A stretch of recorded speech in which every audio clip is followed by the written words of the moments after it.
Ouais, les gars, c'est gâté massivement. Tenu par Djoko dit non au quatrième mandat du Draman Ouattara. Les gars, sans plus tarder, hein, je vous laisse regarder la vidéo par vous-même. Likez, commentez, surtout partagez la vidéo maximum comme d'habitude. On est ensemble, ciao. Ils viennent dédommager ou bien réparer vos voitures? Est-ce qu'ils réparent vos voitures? Mais si vous n'avez pas d'assurance, l'État ou la police va mettre vos voitures en fourrière. On finit de vous raqueter d'abord et on met vos voitures en fourrière. Donc ça veut dire que les compagnies d'assurance sont de connivence avec l'État pour pomper, c'est-à-dire arracher le peuple, au peuple de Côte d'Ivoire leur argent. Et l'État de Côte d'Ivoire se partage, d'accord, les dividendes avec les compagnies d'assurance. Mais quand les voitures sont accidentées, les compagnies d'assurance ne font rien. Et il n'y a pas de syndicat, il n'y a personne qui peut parler pour les usagers de la route. Personne. Personne ne peut faire quoi que ce soit. Moi, la dernière fois ici, j'ai fait un accident. C'est pas moi, quelqu'un m'a cogné par derrière. Il m'a cogné par derrière. Et il voulait qu'on arrange. J'ai dit non, on appelle la police. La police va faire le constat. J'ai appelé la police moi-même. La police est arrivée. Ils ont fait le constat. Et constat fait, ils ont dit que c'est l'assurance du petit qui devait réparer ma voiture. Donc, ils ont donné le numéro, d'accord, de l'assurance. Lui devait appeler son assurance. Il a appelé son assurance. Son assurance m'a appelé. Et nous sommes convenus d'un lieu, d'accord, de mon choix, où il devait envoyer les véhicules. Et j'ai envoyé ma voiture là-bas. Mais le temps qu'on répare ma voiture, qu'on mette ça de façon, comment c'était avant d'être accidenté là. On m'a donné une voiture. Parce que, en temps, qu'est-ce qu'il fait? Il n'y a pas de voiture, il y a bien des voitures. C'est pas de ma faute si on m'a cogné par derrière. Donc, l'assurance du petit m'a donné une voiture. En attendant que ma voiture soit réparée. Voilà un pays de droit. Voilà un état normal. Mais en Côte d'Ivoire, est-ce que c'est le cas? Est-ce que c'est le cas? Un pays où même petit internet là, c'est un luxe en Côte d'Ivoire. Les endroits publics, il n'y a même pas de wifi gratuit. Nos aéroports, même aéroport d'Abidjan, il n'y a pas de wifi là-bas. Université d'Abidjan, il n'y a pas de wifi là-bas. Bon, un pays comme ça là, on va où avec? Chaque camarade africain peut de Côte d'Ivoire.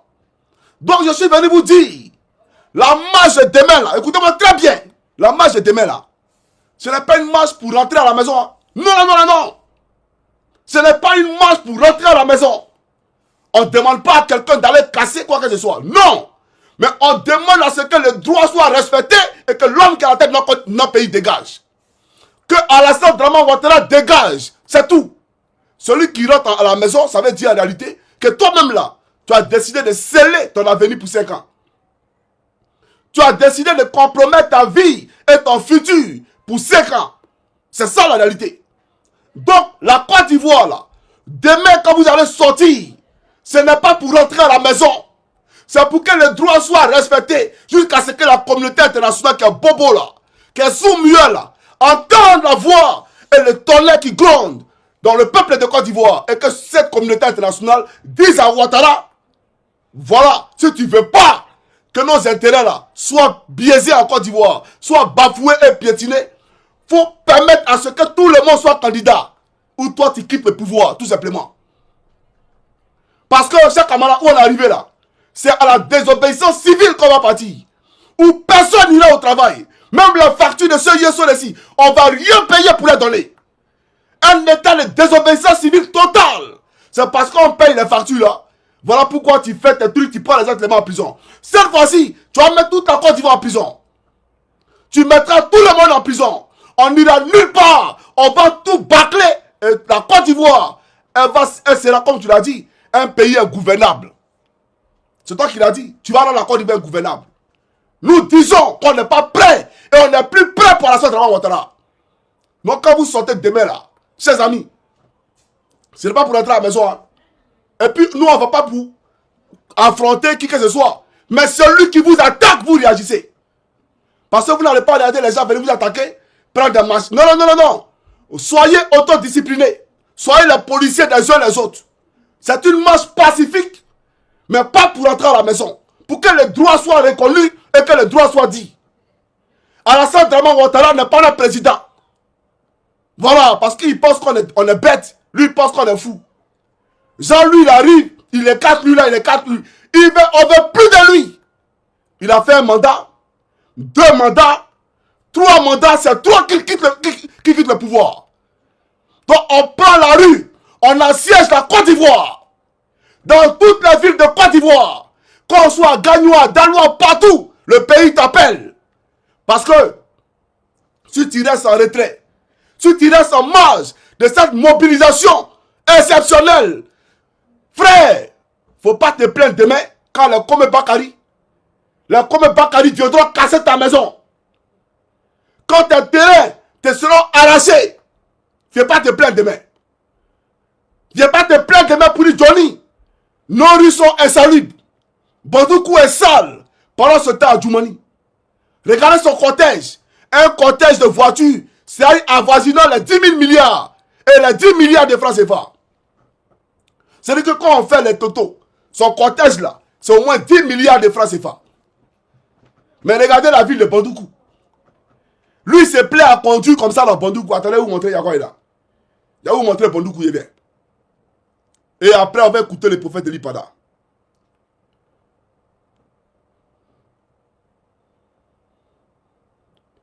Alors, la ville de Bandoukou. On va suivre ça attentivement, chers camarades. Suivez, c'est parti. Bandoukou, Bandoukou, la ville aux 1000 mosquées. Est-ce que... J'ai le plaisir de vous montrer chez moi à Bandoukou, la ville aux 1000 mosquées. La famille, regardez cette magnifique ville. Et regardez les rues. Regardez, ça c'est la voie principale. Regardez cette voie, comment la voie est devenue. Regardez cette voie. Wadi Demio. La famille, je vous laisse regarder cette vidéo jusqu'à la fin. Nous sommes à l'entrée de la ville de Bandoukou, en quittant Abidjan pour Bandoukou. Nous sommes à l'intérieur de la ville de Bandoukou. Regardez. La famille, regardez cette vidéo jusqu'à la fin. Waouh. Notre ville, notre identité. Bandoukou, 416 km d'Abidjan. C'est ce que vous voyez là. Aujourd'hui, nous sommes le 8 octobre 2025. J'ai dit bien le 8 octobre 2025. Regardez la ville de Bandoukou. Regardez la ville. Voilà l'impôt. C'est l'impôt, vous voyez à droite. La direction générale des impôts. Nous allons partir à l'intérieur de la ville. La ville de Bandoukou, la ville aux 1000 mosquées. Ça, c'est une voie principale. Regardez la voie principale. Wadi Demio. Je ne vais pas trop parler, la famille.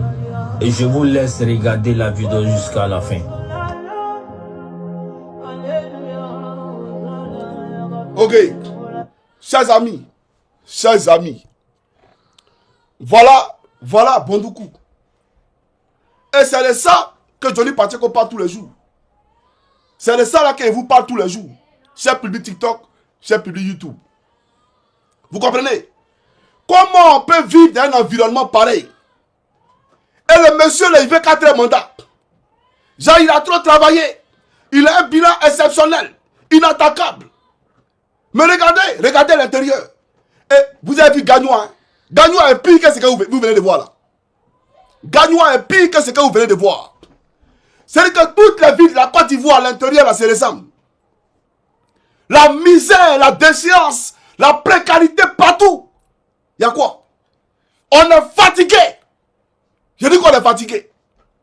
Matin, midi, soir, c'est la diaspora qui envoie l'argent au pays. Quand un parent malade, c'est nous. Lui, la doit scolariser, c'est nous. En Finlande, où il y a où pas là, en Finlande ici, ils n'ont pas pétrole. Ils n'ont pas diamant. Ils n'ont pas or. Ils n'ont que du bois. Mais l'éducation, là, c'est gratuit ici en Finlande. De la maternelle jusqu'à l'université. On ne paye rien. Et puis regardez encore. Chose choquante. Même BIC, tu ne payes pas. Quand tu vas à l'école, cahier, tu ne payes pas. On te donne tout à l'école là-bas. On te donne tout, il n'était pas de la Finlande. Quand tes enfants vont à l'école, on les donne tout là-bas. Même toi-même, tu vas pour un examen. Tu ne prends rien. Tout est donné gratuitement. Pourtant, ils n'ont pas pétrole. Votre gisement baleine, là, ils n'ont pas ça ici. Mais eux, ils arrivent à payer les chômeurs. Vous avez vu ça là? Ça, c'est une ville, ça là. Ça, c'est une ville où on doit habiter. Voilà mon combat. Voilà mon combat, chers amis. Donc, je ne suis pas d'accord. Parce qu'on vole l'argent du pays. Et on prend des ministres qui viennent aligner nos parents sur le soleil. Et des cortèges, chaque ministre a cortège. On va où? Pour un pays qui se suffit. Donc, qui se cherche. Parce que derrière la population, une population laissée pour compte. Mais des ministres qui se pavanent avec l'argent du pays. Les enfants sont à l'étranger. On paye des maisons à l'étranger. À un moment donné, mais il faut dire, trop c'est trop. Trop c'est trop et trop c'est devenu trop. Des voleurs à la tête du pays. Des usurpateurs à la tête du pays. Des vendeurs d'illusions à la tête du pays. Des rebelles à la tête du pays. Des gens qui ont massacré nos parents, qui jouissent d'une impunité totale en Côte d'Ivoire. Et on nous promet une justice équitable, une justice impartiale. Il n'y aura jamais de justice équitable. Jamais de justice impartiale. Tant qu'un Ouattara est là, vous n'avez pas compris ça? On nargue la Côte d'Ivoire. On nargue nos parents. Trop, c'est trop. Et trop, c'est devenu trop. N'ayez pas peur. N'ayez peur de personne. Eux, ils sont qui? Moi, n'ayez pas peur. Je suis en Finlande et puis il fait vidéo. Il est venu dire ce qu'il veut ici, non? Il faut venir ajouter encore. Prends ma vidéo puis il faut la donner. Mais j'ai dit que pour la libération de mon pays, la Côte d'Ivoire, je ne suis pas d'un calcul avec quelqu'un. Je ne suis pas d'un compromis avec quelqu'un. Je m'en fous et je mènerai ce combat jusqu'à fond. Il faut que les gens le comprennent. Parce que mon objectif, c'est que tout ce que je vois ici, là, soit matérialisé en Côte d'Ivoire. C'est ça mon objectif. Combien sont les Ivoiriens qui sont morts dans la Méditerranée? Pendant qu'un menteur à la tête du pays dit qu'il est économiste et qu'il est venu aider la Côte d'Ivoire. Combien sont nos parents qui meurent dans la Méditerranée? Des femmes avec des bébés de 2 mois, des bébés de 3 mois, des femmes enceintes qui prennent des bateaux gonflables. Mais les gars, soyons sérieux. La mer fait peur. Mon mère fait l'armée. Mais tu me dis aujourd'hui à moi, Johnny, de monter sur un bateau gonflable, je refuserai. Mais les gens le font parce qu'il n'y a plus d'espoir derrière eux. C'est le désespoir derrière eux. Des parents qui sont obligés d'envoyer les enfants à la mort. Va te chercher. Et après, c'est la désolation, des cris. Parce que l'enfant est mort, englouti par la mer. On parle de ça et on emmène le peuple de Côte d'Ivoire. Avec des politiciens corrompus, des opposants corrompus, qui font la part belle à Ouattara. Des opposants qui appellent Ouattara à être candidat. Mais qu'est-ce qui a changé? Dites-nous. Parce que vous voyagez pour venir en Europe? Parce que vous roulez les Range Rover? Mais est-ce que c'est tous les Ivoiriens qui roulent Range Rover en Côte d'Ivoire? Mais ici en Finlande, on s'en fout des Range Rover aujourd'hui depuis demain. Tu vas arrêter, moi je suis serré, ma femme sort. Il n'y a aucune voiture qui a garé pour dire ma chérie j'ai une voiture pour essayer de la séduire. Quoi? Elle s'en fout de ça aujourd'hui depuis demain. Elle a sa propre voiture. Elle fout quoi ta voiture? Voilà le pays où je vis. Un pays où il n'y a pas quelqu'un ici qui est matérialiste. Les femmes ne sont pas des poclés. Elles se suffisent. Et demandez à nos soeurs qui sont ici, qui quittent en Côte d'Ivoire, qui arrivent ici, qui quittent au Burkina, au Mali, qui arrivent ici. Elles travaillent. Elles ont une voiture. Ce que le Mali leur a pas donné. Ce que le Burkina leur a pas donné. Ce que la Côte d'Ivoire leur a pas donné. Elles ont ça en Europe ici. Elles ont un chez elles. Elles ont une voiture. Elles arrivent même à entreprendre et à réaliser au pays. Mais elles pouvaient aller plus. Elles pouvaient réaliser plus s'il n'y avait pas Ouattara à la tête de la Côte d'Ivoire. Parce qu'à cause de Ouattara, leur économie là, elles sont obligées d'envoyer leurs parents pour manger. Elles sont obligées. Parce que papa doit louer maison. Maman doit louer maison. Mais les gars, normalement dans un état, l'Ivoirien, même s'il est dans la capacité de louer une maison, l'État doit le loger. Ici là, on n'en peut pas parler pour louer une maison ici. Si tu n'as pas l'air, c'est l'État qui te loge. Et puis on paye ta maison et on te donne l'air encore pour manger. C'est ça la Finlande. Donc je suis en train de dire aux Ivoiriens, ne vous trompez pas de combat. Hein. Combat on est en train de mener là. C'est pour que demain vous soyez libres. Pour que demain votre pays soit industrialisé. votre pays soit développé. Chaque matin, quand on se réveille à Gagnoua, quand on se réveille à Mankono, quand on se réveille à Issia, à Tengrela, à Dabakala, etc., toutes les rues sont embouteillées. C'est-à-dire que chacun une voiture, il va au travail.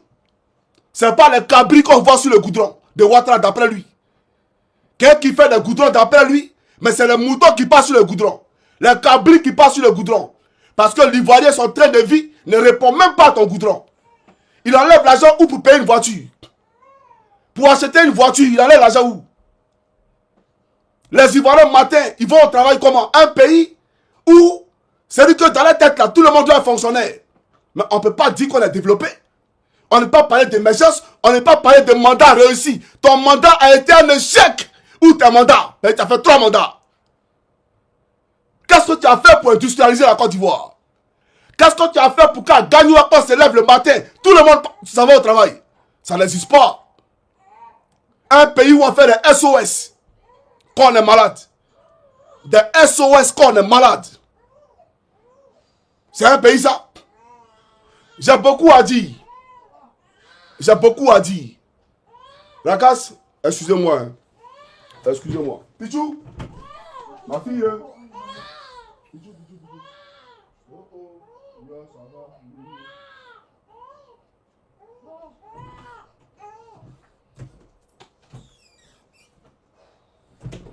Voilà, elle sort avec sa maman. Voilà, donc elle sortait.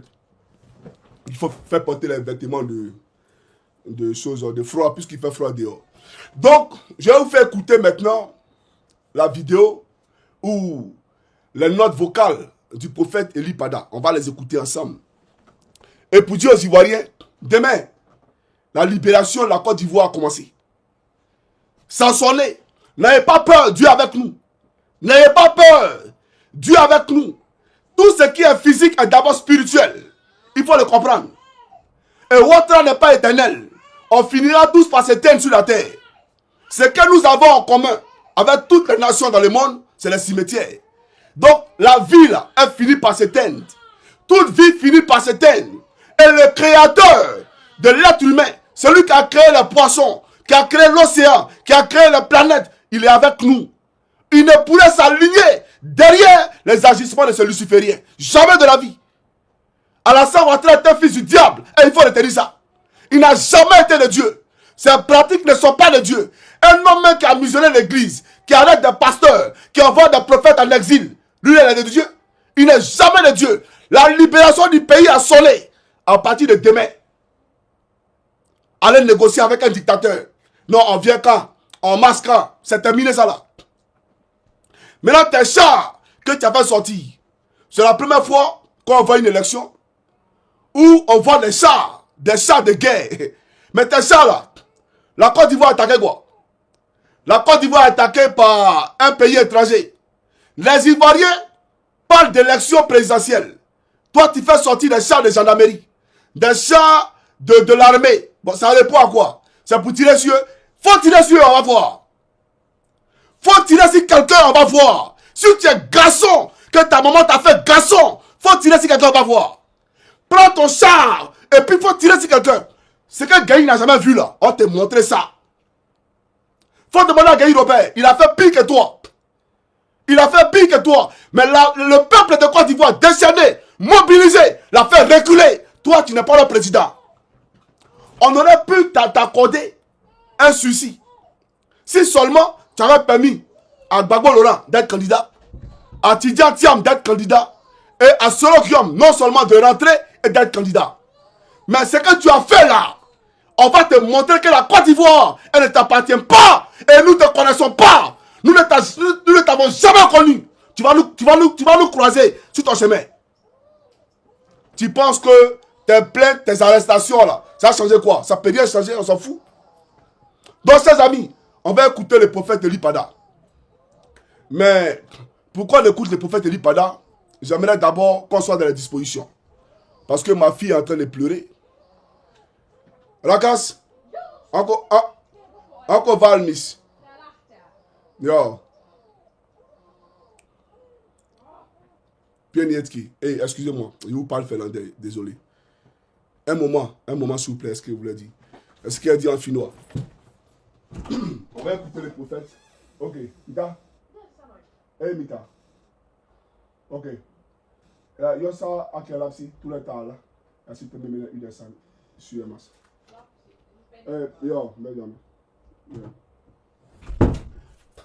ok. Bon, comme je suis en train de faire une vidéo, elle va chercher les enfants à l'école.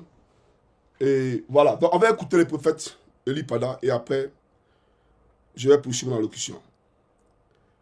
Alors, soyez dans la disposition, chers amis. Soyez dans la disposition. Et on va commencer la vidéo. Voilà. C'est parti.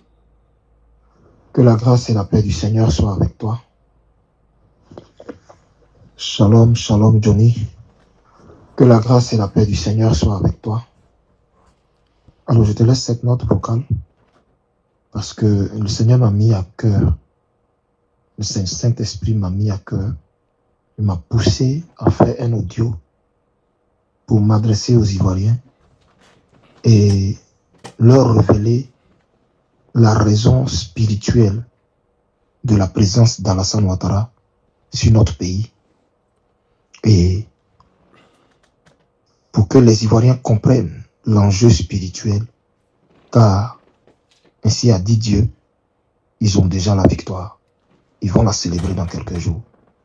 Mais il faut qu'ils comprennent l'enjeu pour que eux, à leur niveau, tout le monde, que ce soit les chrétiens,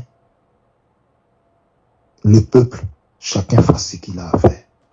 Les chrétiens, dans la prière, le peuple, qu'ils prennent également eux aussi. Ok, c'est parti.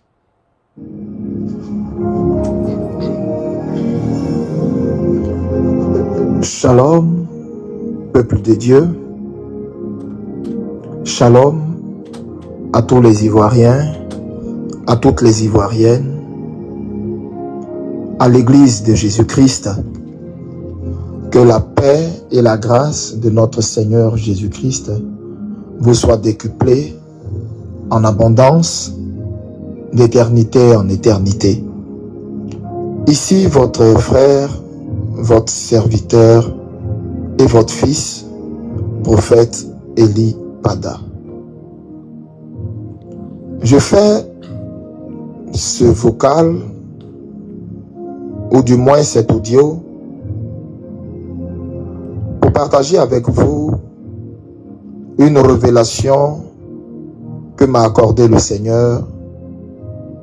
Oh, combien importante cette révélation qui vous ouvrira les yeux et vous aidera à comprendre l'enjeu, le combat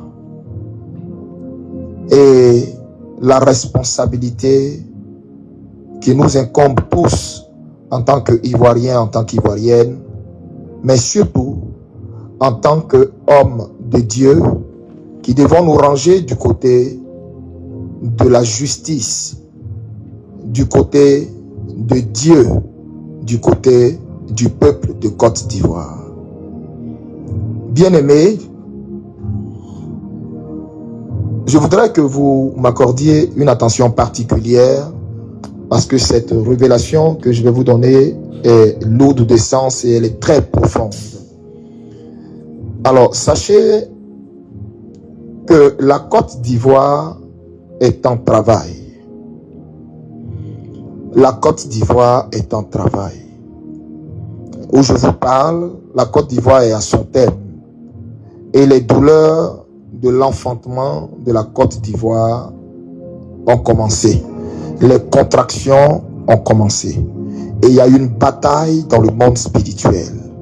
Il y a une immense bataille dans le monde spirituel pour empêcher la naissance de cet enfant, de cette nouvelle Côte d'Ivoire, de cet Ivoirien nouveau, de cette Ivoirienne nouvelle, de cette génération bénie, de ce réveil glorieux qui doit naître.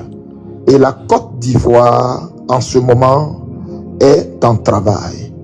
Elle est dans la maternité et elle est en ce moment en travail. Bien-aimés, je voudrais que vous compreniez ce matin la raison de ce qui se passe.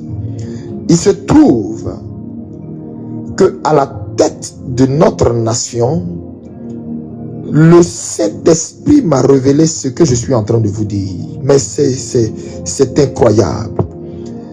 Celui qui est à la tête de notre nation, M. Alassane Dramane Ouattara, était à la tête de notre nation pour respecter un agenda bien précis. Sachez d'avance que toute autorité vient de Dieu. Cela veut dire quoi?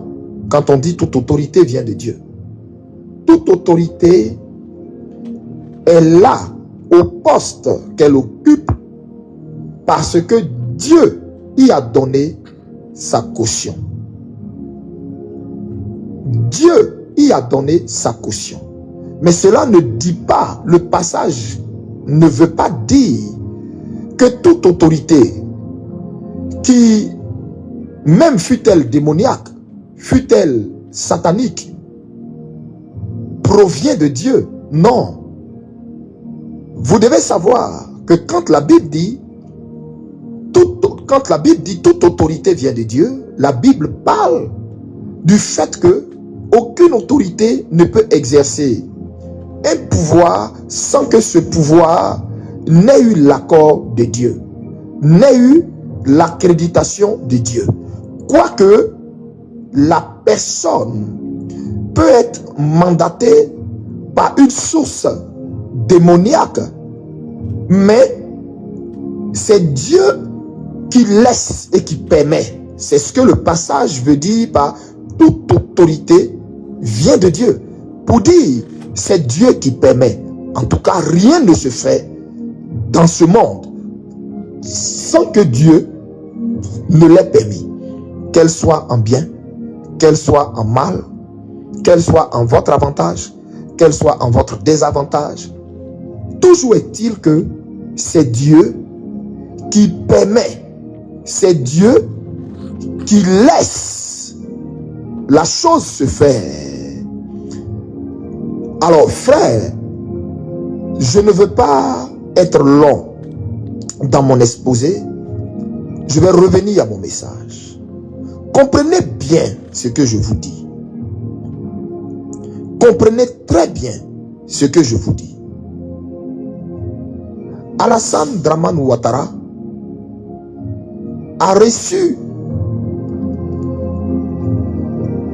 du système spirituel qu'il a envoyé sur la Côte d'Ivoire un agenda et un planning bien précis qu'il devait respecter. Bon,